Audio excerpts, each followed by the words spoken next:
Hello, to Mala. Welcome. Roy Mose Bayak Mala.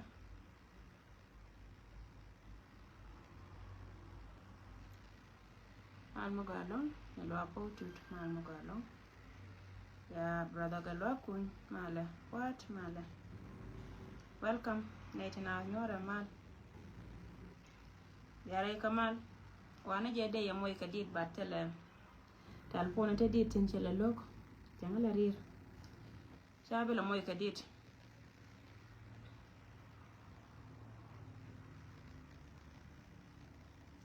Lem man mo ga long dear mala mano dire man mo ga kor pa jog mala mal mo di long che ner yen dia mala nyora kamal nas ya ba ga di ya budu di ya tianga de mi ya ba kamal ga ya bud lekte ko dan gwa ngot kana wore le arte kon goro balar kon le ma yen dia ko be mi se jang dia sha kana kon Malajo you quite or take a me.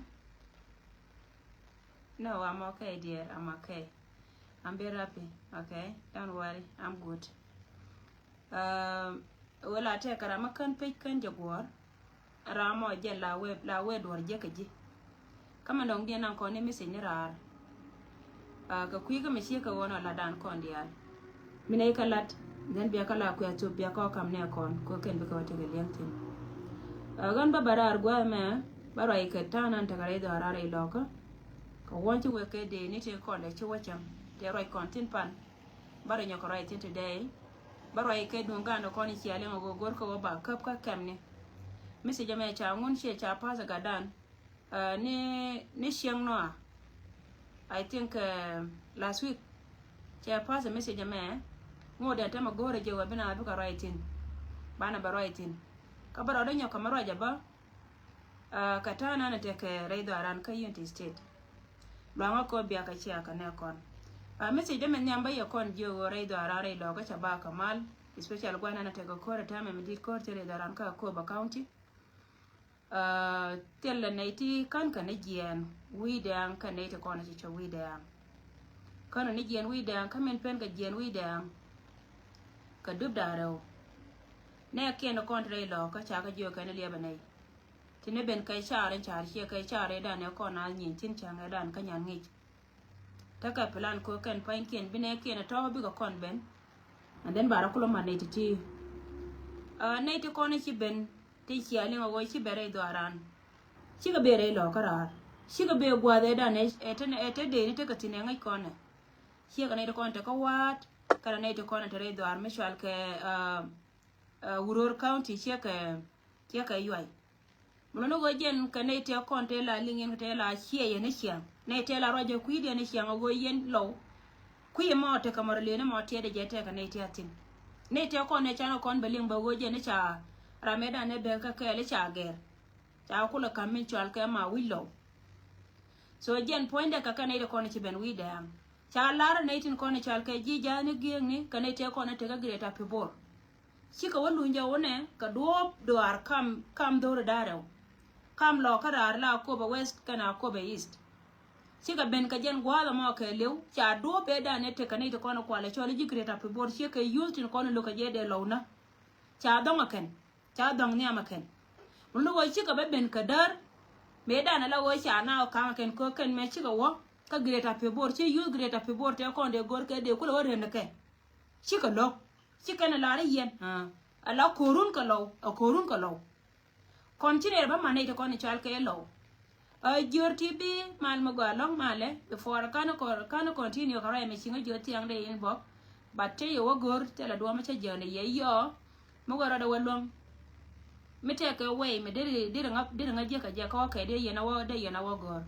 so ka kui ka me je ka wona chine to kon chal ke youth to kon cha wa ti da kan chi ka lo me cha ngai wo chi ka lo chi ka je na la go kana lo ka na bo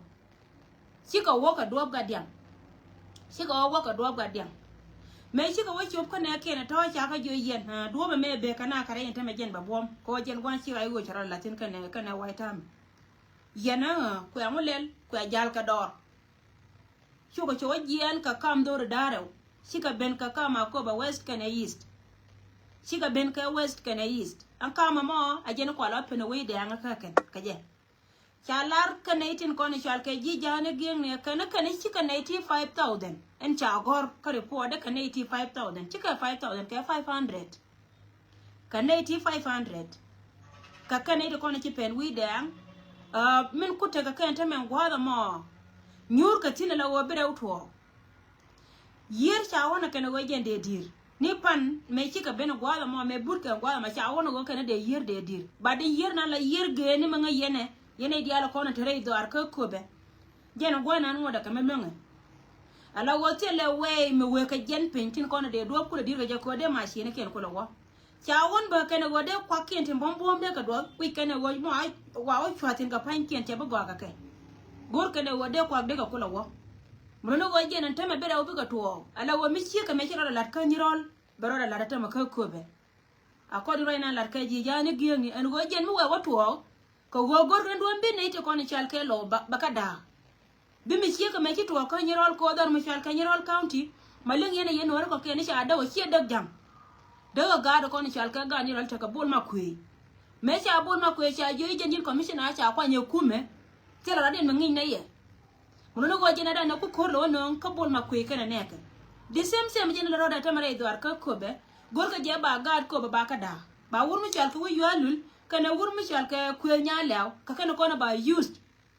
ba wur michal ka kuel nya law ba use again is naitin kona kwale choli jikobe ko be na be ko wa da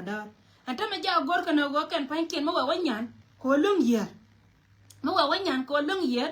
jen panken a chicken na be motin ka panken ka shoken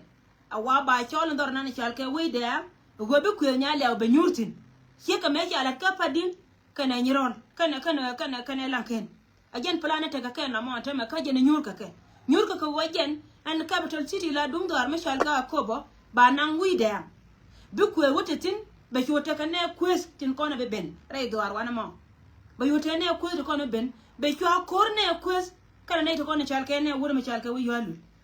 again gor ka ray mi she ka wona yen wor ko ken ba yakula la arme la to de en do wuro me shal ka quest ni changa na cha campaign ne to wana kan ka ko ba ngai ka je kan en gon ko point de sieran melaran ku me spele ay wela la de ngai ka je ne to wana kan dum do go ta me ne te ko be ga ko ne chal ka ko be ga ji ko be cha me ne te gan ko be we je dini pisse dini malo go bira me nyur ka mal re do ar ka ko be ka be na le kala dien cha je ku je ne to wana kan go ko sieran ku me spele ay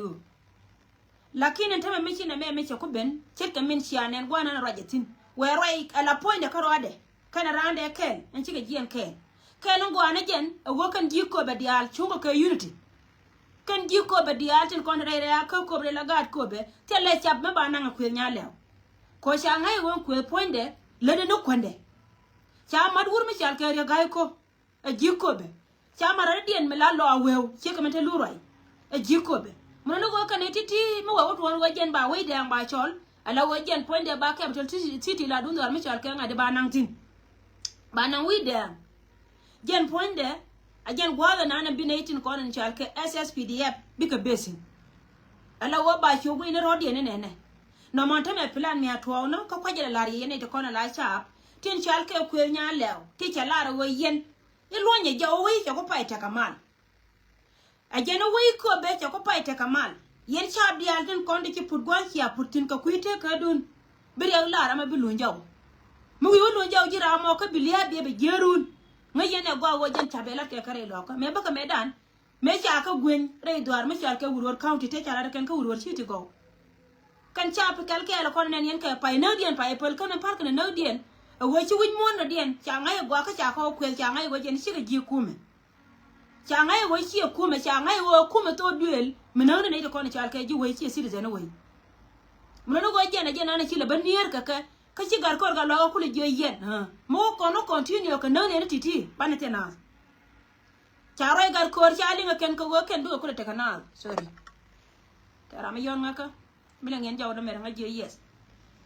charo gar ko chali nga ken ko ken do ko te kana ba ko we je ne ya kuma cha roye mo la je yendi ala wo jen chamana no gor ko wo bitwo on tame ko wo di ko wo ci yer che luen tele dop ken yer che luen tia la duop kel me gwe ke ken go ba kwa ken tia ba ka des ka je men dong dien ka por bagande ko ne yoske anay to ko no gor ka je ken go jen binaitin chal ka sharp bara wo kuzika kanaitin ko na la jisiya ka dien sharp to ko ta wana mo taka kamar kanai to ko ne chal ka jigre ta pe bor sharp to ko ta wana mo taka kamar kanai to ko ta re doar chika anyak tin kwa lo gor an go jen pan ken ba ka no anyak chara da te ka ni to ko tin lar ka je ken go kon ba ka chen ka chiang mal da mate ka kon ni won ko kon ma wane wo toin dor abane be toin ri ka jisia ka da ne ti ri be ka jen be lo do ri ken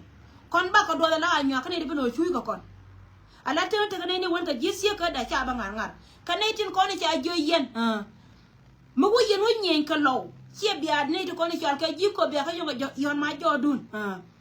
ba ya ba kam dor mi chal ka ko be la dorun ka jen ba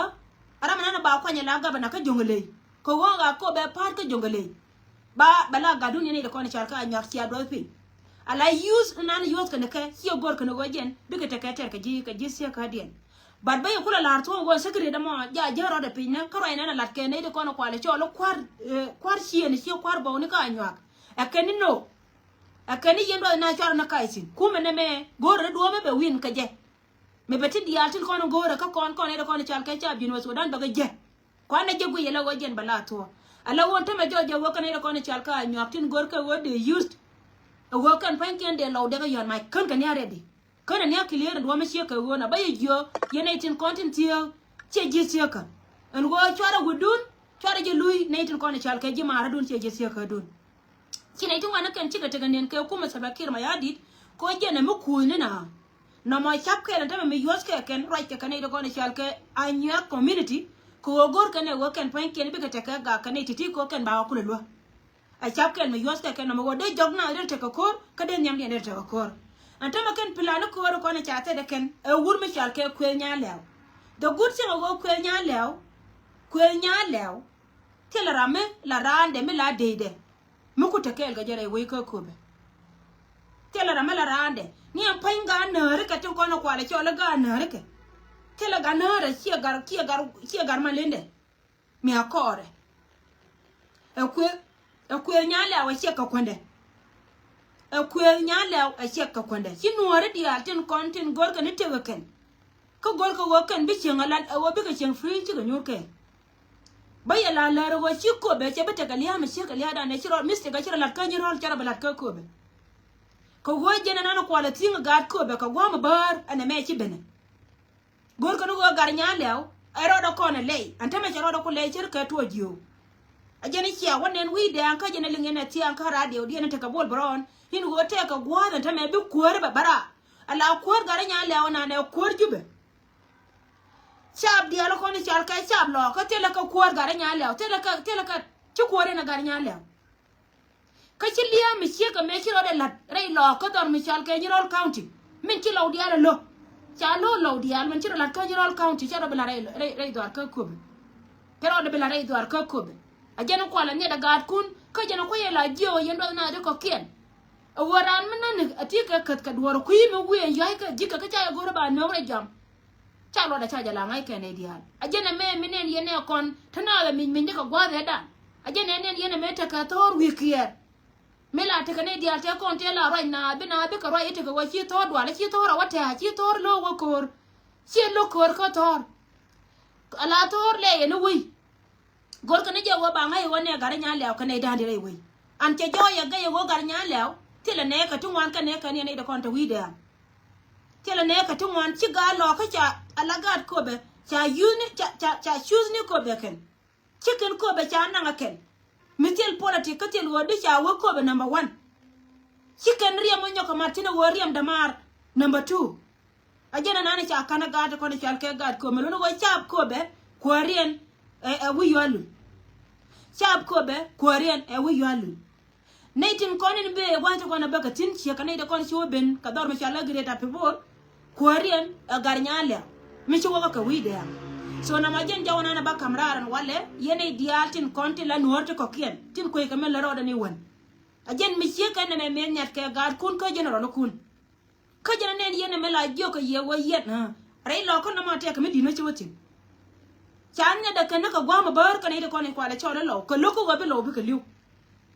chan nya da kana ka gwa ma bar ko lo me te ka me ti pen ka ma din karo yen sia mar ko ko kien la tu ka to mi dia la tu ko to mi dia chi ga lo ko ti la ditin ko na kel kel te ka cha wo sia lia ka kui lo ka this time cha kon me nya ko me go ko na gara de dien a je no kwa le beli bol ma kuwe ka na wur mi chal ke ma bodol ka wo kan right now kan liam cha ka mai ka pas an ideal ka wo yet na me sia tera chicken yin kon ti gor ga no kon lo ko ina me e dun tunu de li kon era me teri ko ra ka si asi no kon cha ra je be mit me ra de gui a je no gor ka mi che ka wona ko bi dor ba te kamal ka rwade ba na gui ni ku ke la ku te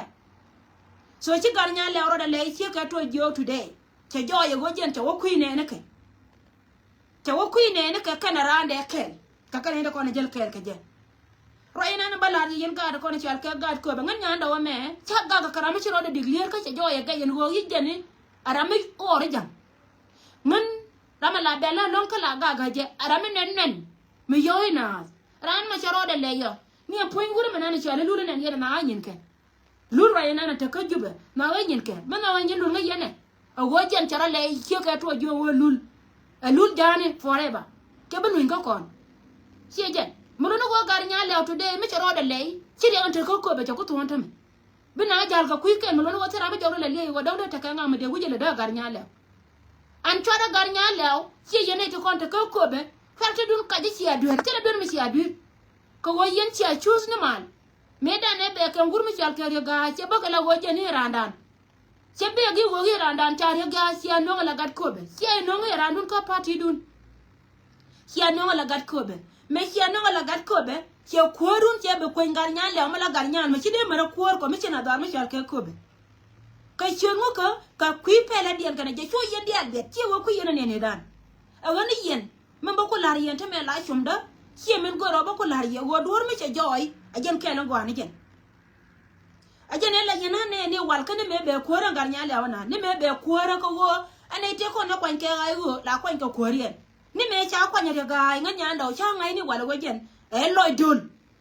a jen la yen ne la cho la je ko run ngun la cho la je gun nya le loy dul wi yen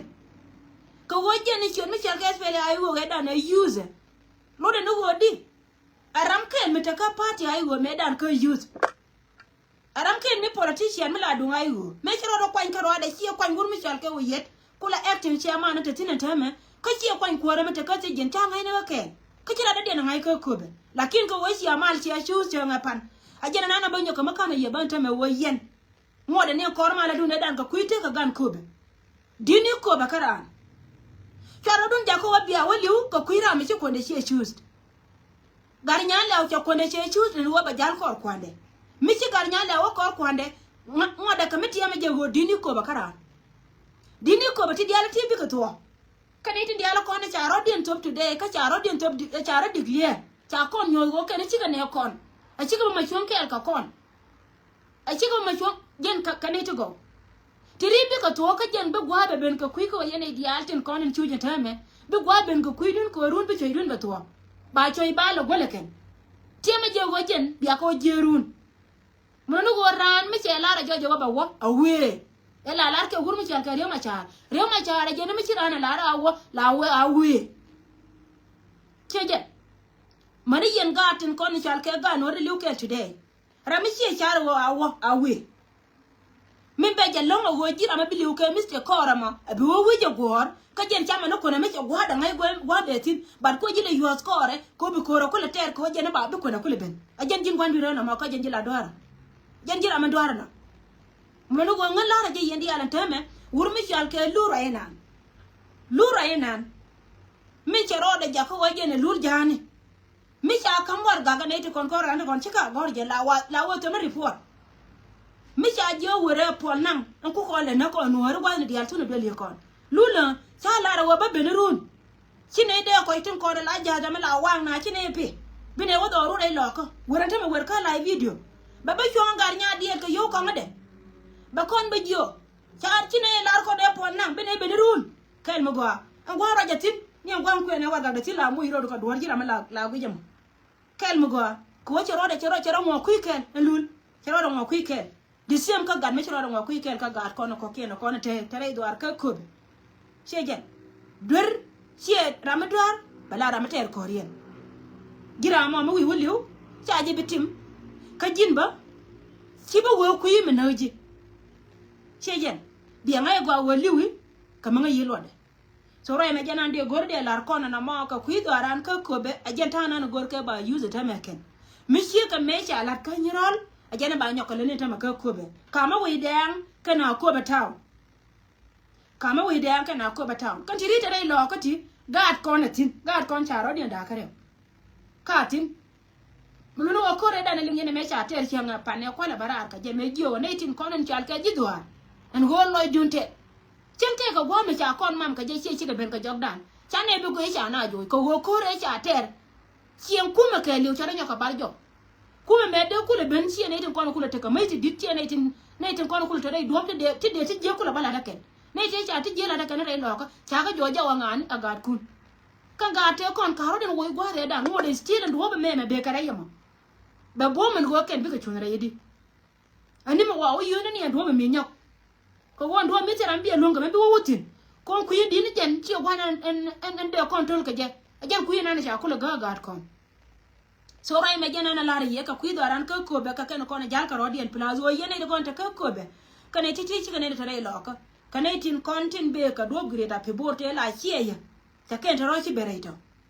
ka ken ta rochi bere ka ken ti per wi de an to la ne ga nya le ne te ko ne je ko ne po nang ni nan dio ka kana titi but plan dia na go kan panken ta mawan ba je dir ka yer bad yer leng yer la yer ge ni leng far wu jun pal ben ba yene ko to gwana ta yentin en go jen ngai je go der tol ba de ka je mo go je da be ka je de ka ben ka tem pal ken ka pal ken ba yele nyan ka de yen pal cha be de nyan so ta to ka kan ko na go ba la ye ka kui do aran re lo ka min dong dien e dungan kon sia dien ka ta ne no kon la right ka social media roi me chaling na ka kor jo ka me chi wo jo lakin chabiatin ko ngante gore je ba investigation balan gore je baro yere ka mangai je go wo dor to wini ka jen do pen di ko te ga dub dia tan wana de log de ben ka ka lakin mi chi ene mi che ngai de kon be use ba ka je ku mi chi ka wona ka wodi ko wo ba ne ko le yarar ko bi log dan ko le kan che bagre ka duop kel ba me de gore je ba wo jen ba gat kon ba ko kula nanga ne tin kon chal ka jitar ko kan jitar ta mi chi ka ti support en de dien chatu de dien da na cha kap chatu kan anta mate ka kai ko gor ka je ken go kan panken ba gad kon ba kan nga ken by all mean wa ne dia kon ta gad jinu bas wadan te gatin roye me ba roye tin e dun ka me sia len ko ni da ka gadan ni sheng no en go te ka ne di charo dia la ka ken tinan kana do ken kan ne to nan ka bo da la nu sudan ajana ba roye tin te ma ka ngaida men ngaya an jaw mi chi ka wono cha len kan ne di chopa diok kana ita to yorka gwama mi an tire di ala kono lat keken kana ita kono ta kel ka kana ita kono kwala chole yita sijen sikana lara gwan go hi kumbe chet pel ko godi ko bane ko ken bagonga ko lakin cha ngugo cha goro wajen ba ga ta kono cha ga gaji ne Sudan ba ka num bana di ala kono tegatin nako kamena na ta kam dar mi chal ke chumal kana dor mi chal ke Egypt awa ba ga ba ka nontin naka kamne tin kono ta ka Uganda amane kamne di ala kono ta ka kuma amane kamne di ala kono ta rol buy ba gad ba ka nontin kan ga ta to mo wa ka wono ba ka ben moy ka mai ka kane da kono ba ne tin kono ta go ti go shi ka ko na no go ga bentiu ba wa tere ken lakin cha ko ba na ka use di ba ne la ro waje na biya la wi ka yen ka no ro kono ta kel ka kon biya la wi ka mi sia wo biya ka wi jote ka go mi ti dai mai ni jo tin ka na mai gwaga mo cha joy ko wodi ko kon ba kon we ka mai jalap kana dai mai ni e che ka yana gor na ye yan ga do arme bana wotin gwaga ba kon mo ka mai tin kana dai mai ni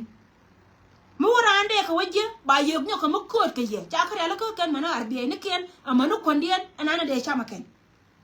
mi nyo je go ken pan ke ni chira mi log na jala che jen confusion mo ajene ta gor da ka jen gwaga ba me ka gor je go ba ro ere ka mi changa ya go so jen point de chaka jogo bako milton kono cham yen ka baka jakarum ka bako arbiete kono jel ka ye baka jakarum che jen ante me la da mo cha la kam ne dialtin kono tane kon takatin chaka jor arbieni la gatin kono ko la gat kon tin cha moy ka yoken ku ka la wore hele ni duko ko lo ray ka kwar kon chal ka kwar kam ni waka ray ka ba ko wala ka ala wo ma ko ne je ma ko on la dan ko nore meta kontine ci me bitwo la nore lim ni je bala ro che to ko wo me na kon wo kon tel gwa me je kon me tin ci je wo tel gwa me je kon me tin kana dai mai ni kan ga diala kon nyor ka kam ni ci ne diala kon to gwa tin nan tin kon te ka tin jeg loy dien ka gor ka je kana wo pu de ga yin lo la lian ka je ga ba ka ko me la ko me dum di nan ka kana ka boda dum Sudan ato puj ba ko la gom la ka tin wa ka ngitin ba ka je mai ku ne be ne cha tar ka do ngai kana wije cha tar ka do ngai kana wije ba ka la ka training ka jo ke ka jo ngada raw and then ba ka mai me cha ka mai ajen gwan kwa yala wa ngai tin wa ken pan ken chi ka pen gwa mi do dien kero da larante me la wojen po en die je na me to kon ka ga to kur la wojen ka jo ga chi ko kur badak ka ga ti 100 ti la ga nuori ti 100 ti cha ka baken anto me tro ito da na wala ma kwa barare aroi na ni cha ka ma je report cha lo jo kan ji jani geng ni chi ka la ga to koru je ndaro ti riudi ndi ato ngana kana ka kam Uganda kana kam Ethiopia ka kam mi ta kam do ar mi chwal ke ka kam mi ta kam do ar mi chwal ke ta kam chomala Sudan kana Egypt awate ka kam ya tin woni mi na kana la ken so ngan ma bakula lariye yen ga da koni chal ka ga nori kon dial gol kon e puja man kon wona me de ne jetu dum do wokel ba lariye mi bi ya wona a chapkel minana gor ka wojen be doran be to ka je mi ti gor mi jiro do kwatin ka kan lo kan ben ka do dan kon e kon tin chal ka ji do gor ka jara je leno riudun dial to mana kan che do yona nan ka ma kai lo ko to ka dor ngai ka je ne dial ka je do ba cha chap cha je ka je kan ga to ko ru je na ro ko ne ci do re ku do na kare goyne dial ko la yene LinkedIn yene tinas goyne dial ko la yene LinkedIn fara na me la jacobo continue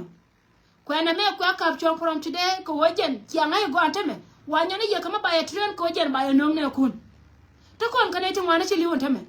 ko da ma tar ka ye lo ko ma riudun dial ngana kan ga lo ko ka ga no ri sorry ka ga no te kon te kap ko jube charan cha kap ko woken yen ka ke atama kana ka gan mana kena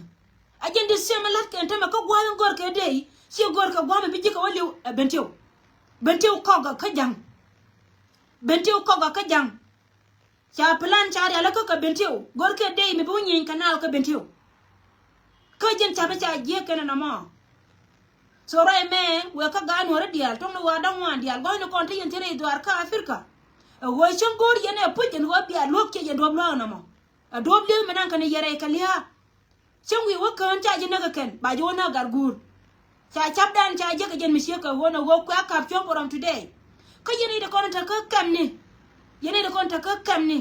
gor je gwa wo bia ngai gwa wo telle me kan lat ene titi especially de kon ta ka Ethiopia bia te ka ngai wo kan pan ken cha use na kam ni kun ka nyak cha mai ka mai ko jen bayena muno no go jen point ci de mai nan en go yen kwar ko ne chal ka kwar kam ne ci de mai nan ariya me go jen de le kaye min ko yela mai ka confusion today go gor ka je lar ka je kaneti go ka jala bi jala ko no mo yo kon to kon ka diti ador ngi yen gar we dul ja ador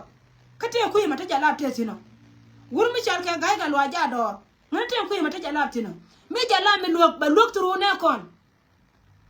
te la jala mi de wo luok ala go jen de kwartin ko no kulu te ka tite ka shon ka kume ka te ka ne ken na ka ken dele ka kula pal dele wondo ka ga e ka ina ma ai da dele kam ni yo ko jen biya ko water ko jen te ka kor ban jala muno go jen tele mai de ta nya te kuar mai la ka ta en kuar ni ta na ka kono ka mai de ala kon ta nya ka ter wuro mi chal ka yor ma sebeni e ma sebeni na ma ko na wuro mi chal ka serba kir ma ya di da kana kono na ka kon muno go mitela ma sebeni tela do me de serba mai de kon je ka je di sem ko kon ne kon chal ka ji ayo mo go woto o hi ko nore tin kon nyen ka ku me jino ba Sudan mo woto o te ga do mo bangwa na tin be ben ko kwa tin kono kwa la ngai win mo no go jen mo wa o kam duor be teme ba kam nga tela man me de o kam ga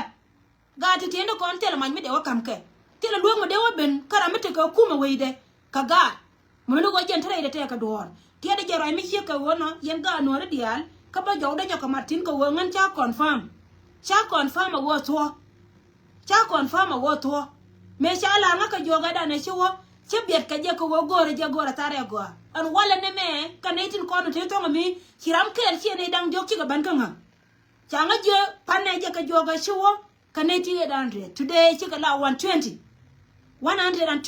kan dial ka ga nuari ti riudien nang ka ka camrol buy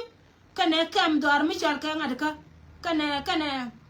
cam dor mi chal ka no Sudan cam dien kane Egypt jan gwada na cha na cha kanang tin mreno wa yota to ka ala ta me kane kon dial ka wo chi du yona nang ya me du ko lo yendor hey char do le lo ko jen ba yele wutu gwano wo ti nyoro gwado me tin ko tele me lo ngene jakalane ngai ka je wo jin pointu miti gwala ti na ni liu ka shi amore beta wo baji banaka ka gan mi dab ti ka mor ko wo tele jin me lo ngene kora le wala wa bia wurje ma bia water kor na ma kelen bakam kon ka kuira enan min dong dien riede na me ba wo ko wur mi chal ke pul jang wur mi chal ke pul jang an wala nga nyando barai ka jila nyando no re che bi do kul che je bi kul che nga dan shi cho le wi gwang ko jila je la gang wi ju kami cho ala jino ga dun ko wo mete ka min ga atin ko ni chal ke ga no re ka ti gwa da mo ti ne ka bom ta ke right ko de jila me la beru lakin te mi goro wo betiem ji wur mi chal ka ga der yang ma ji mete re dan ko no te ri ne chalar kon ni kuy kier ma na kuy kier chalar we gwara che we bia lo chui che liu min la lo ka anatin ko ke ne chal ka ji no bi me lo ko no kon me dan ka ga der wo mete mi jew nuar la ga der la berar ko jen poinde la ra kai lora me la ma da re ko kor la nyenya kana yen jina role di altin kon la ga nuore ci ga tin kon ci la to duel bolli ka yen ga de yen to nuore yen lon kam biya kamra re kam nan teti ka wota ti dunte ka bom ka taran kam lon akalene on mo bakut yemi jenen tele jona ji wo jini bere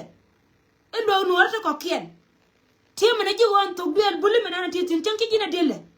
ngai ne today wo jen point de cha pare de ka jena ba liya binti o ba non ka je wurna ni chala mai ga nana la ya jije arami ci ram ka dori ni cha da tin ci ka mi ci ram ko jim ci ram ko ti rai benti o chang tele yuta kam ga ji kan yuta ko ne je ka tax ala dum dor mi chal ka benti o je ko cha ji da ga bul cha ga bul cha ko golder banter mayon poinde cha golder banter cha la ko mablis en ko jen poinde bilia mayon ba ben ajina mi ta ka division 4 alama yom ajen ma yom na no kurete ko gorke ka jine jen general le mi bi mai ba ben bagan ma yom bagan today ngai ne gwa wo kan bulletin kon ci ga bulletin kon ci tere doar mi chal ma yom county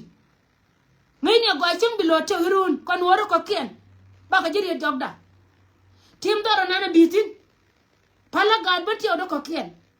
ko wojin ci goro ga bi gad bati odo ko ken bi kan na chabila woti rai mi she ko wona lakin ngai ne woche pene duel mor ni gidu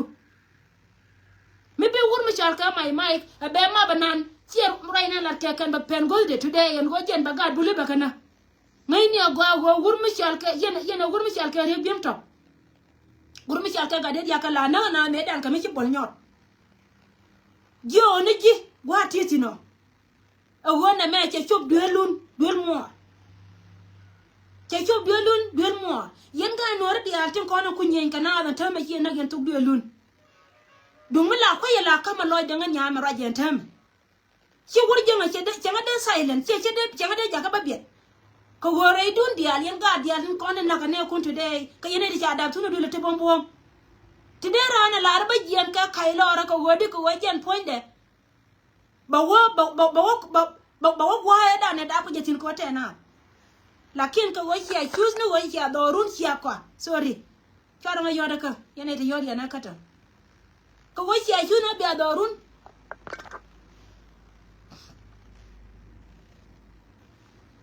tera me adoi mile ngen jaw do mera ngamo ka yes tera me yon nga kana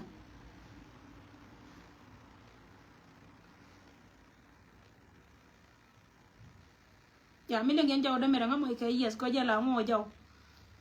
yeah so again point there kangat me we what one again point there bi dorun ba taka problem bi to outin bi gadjanga kula bak mitayen ka gorka yana je be hiya mor kun baba na wure ti kontin cha la ka ko le cha ko dien te te meti le ko no ba ka borpin ka gad buli ma babul ba ka na mai ka titina pul jam ma babul ba ka na mai ka titina gar gwar ngai ne go ba ka tu ka kon ka ga da kon ka man kien kel ka liya mo ba jije ka wota ti dute ka mun mo me de gad bul gam te dute ka mun mo me de gad bul de ka gam kor na tar ka gad buli a kor chunga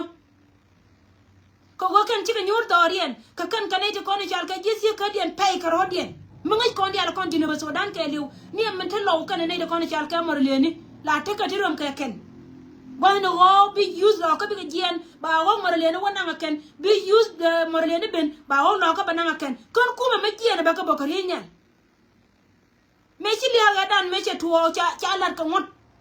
aga te kon chal ka gad buli ra ngan ka jijin pul jam chi da dien tim da ka ji gon kor na tar ka gad buli to da ya gwa me de kan me chal ka gad buli me te kui ku me de te me de latin an teng ba jin nang na ka ko dir wa ka ko me che tuon go ken pan ken kan ga te ko ni chal ka gad buli cha gad kien chi gan ma na kien kan yu cha kan haba kan ba cha ga nun cha go chi ko me chi na chi la ko me chi na dien che la ra ba na ba ka kop ba ko kam ko me chi na ruwen chi don me chal ka bim no me che ka top kan ko ra bim no wala ni je go je ni ga jinu ba Sudan ba dolar ka chuon chue na chue ko na on sport chue kan na immediately ne me che ka chop ku de me che to roi me che ka wona chi gad buli che ka barar pul jam kel me de ji ja ko chim bu chim ba jina na ka sigin dir wona ka sigin ka je chu ka barar ka ngot me chi ka barar ka ngot chi ka roi chi ka na lar go kon yen ku me jinu ba Sudan te ka ne ko to chana ka ne te to chi ka wan ka ne na ka ba cha ka pal wo che ngadan ka kui ka wo to we ka ku me ka ngot me cha we cha ka ki ne ka pal wo te me chi ne yelel kana kuma kana joga yata me cha na cha ka na gor na go ba korian ba tie chu kuma jinu ba Sudan chue biet kuma jinu ba Sudan ku le de ka melat ka wur mi chal ka melat ka ri bim to me chi ga bu ko be jenan wala wa gan ma na kien te kon te cha na je wa ka chola kan ti ma che der na ma lar ne ji go kan ga ta kon na kan te ma ka cha la ko ka les ka gad buli kan ga ta kon cha na ti na kan te ma ka gad buli liana na be be na te ma re dwar ka yunti state ba to ka bul kadi do na to ka je ka bul ka je ku ka go kan ga tan kon cha ka gad buli te ko wi to nga te ma dwan ka lani lakin me jin kan me cha da ka la ka ti ka bom chi me ti ka bom jin point jin wur me chal ka I pul jam gore je le wangdu ti me go wa chi ga de da la wa me te ka me nyot bol a chang ta re yono ti cha nga pe ni dar a jande ka pal mani kin ba no ga go pul jam go ngai ya go wa me riang ji re bentio